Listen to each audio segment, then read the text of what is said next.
So my story takes place back in the 80s. In the early 80s,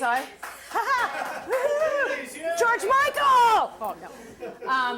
So I was a young professional working for a healthcare organization. And every year I had to go down to Atlantic City to attend a big healthcare conference. Now I wasn't, the sort of privileged attendee of such conference. I was one of those people who set up the booths and stand for hours all day at the booth and give away brochures and goodies. What do they call it? Swag, right? And so it's a pretty dull job, really, unless people are really interested in what you're there to sell. They're just really there for the swag. And and so the swag is really important. It's it is, right?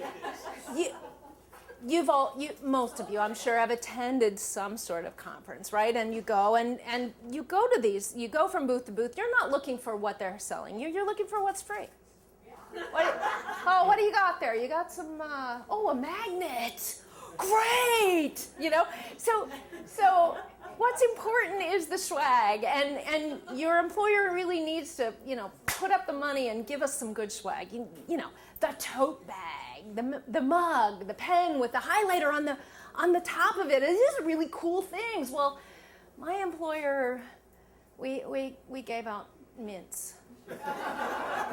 Crappy mints. And so crappy swag leads to really crappy traffic through your booth, and so it leads to very long drab days. Well, so by the end of a 3-day conference, you're really ready to pack it up and go home. So one year, the last day of the conference, our booth happened to be situated right across the corridor from the door where the final keynote speaker session was being held. And so we were starting to sort of pack up, all our extra stuff. We're packing in the boxes and shoving it under the table and just keeping out just enough that would sort of handle the outflow of the crowd once they left the end session. And so we had just enough brochures and just a little bit of crappy mints.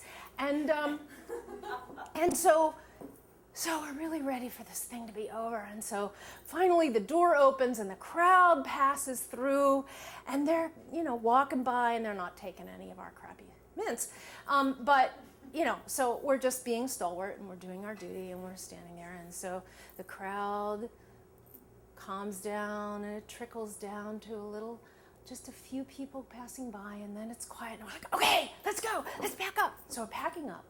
And then out of the keynote speaker session room comes the keynote speaker, who is Dr. Ruth Westheimer, sexually speaking, right? Do you know who she is? Tell me you know who she is.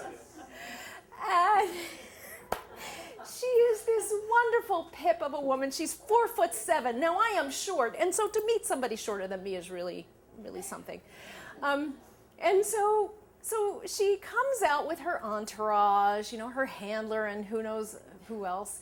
And she starts down one way, and she discovers that beyond her are trade booths.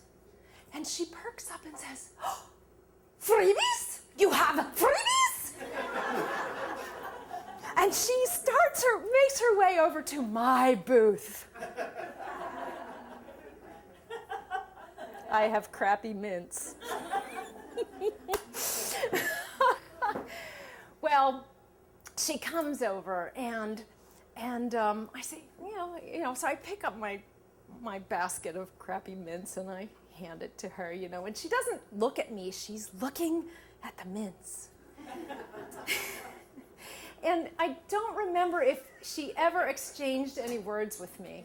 What struck me about this exchange was she was focused on the mints because they were free.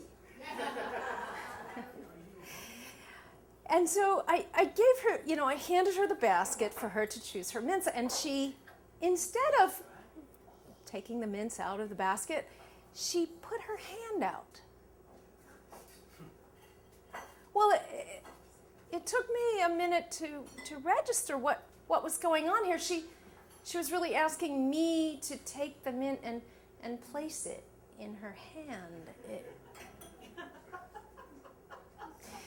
It struck me as a rather childlike pose. And so I took some mints and I put them. Now, she's 5'7", 4'7", and so her hand is very small. So maybe I could fit maybe 3 or 4 mints in her palm of her hand, and she keeps it there.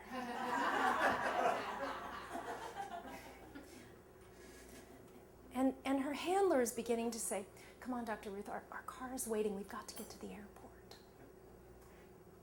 She brings up her...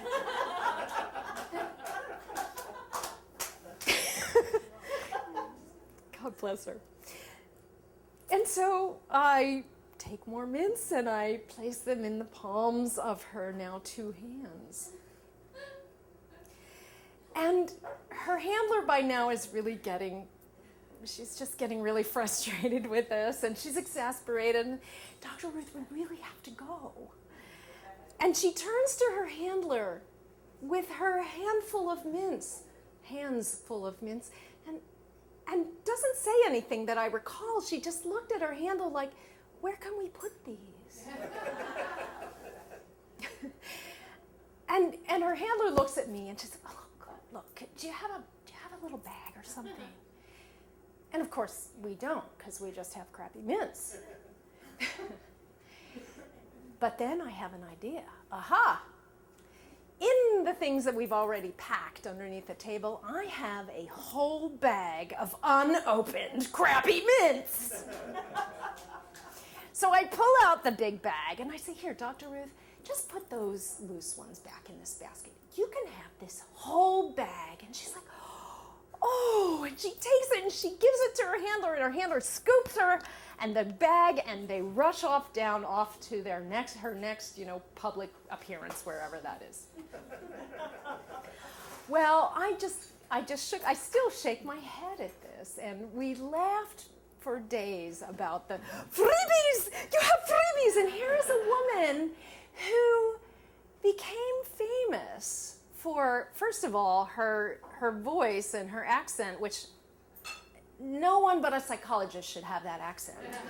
And the Washington Post described her voice, by the way, as a cross between Henry Kissinger and Minnie Mouse, which I think is a pretty perfect description. But she was so enthusiastic and joyful when she was counseling people and talking so frankly about, sexual enjoyment. Embrace it, indulge your pleasure. She was just so wonderful for people at that time. In fact, if you were born in the 80s, you were probably conceived under the influence of Dr. Ruth.